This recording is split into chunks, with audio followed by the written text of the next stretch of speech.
এই চোখকে মিথ্যা কথা বলা যায় না, এই চোখের ভাষা আলাদা।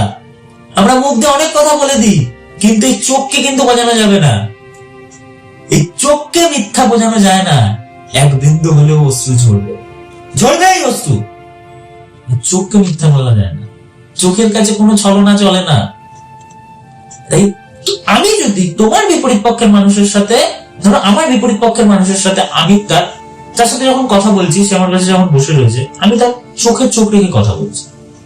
সে যেটা বলছে আমি তার দিকে তাকিয়ে, তার মুখের দিকে তাকিয়ে আমি সেটা শুনছি। আমি যদি এদিক ওদিক এরকম ভাবে যদি কথা বলি, তাহলে সেই মানুষটা কিভাবে জানো তো যে সে আমার কথা শুনছে না, সে আমার কথা কোনো গুরুত্ব দিচ্ছে না, উল্টাপাল্টা জিনিস দেখছে, মানে আমার কথার কোনো গুরুত্ব দিচ্ছে না। তাহলে কি তুমি ইমপ্রেস পাবে তার কাছে? সেই মানুষটার কাছে ইমপ্রেস পাবে? কোনোদিনও পাবে না। তার কথা শুনতে হবে মন দিয়ে, তাহলেই দেখবে তার কাছে তুমি তোমার পার্সোনালিটিটা পাবে। তোমার পার্সোনালিটি এমনি বেড়ে যাবে তখন।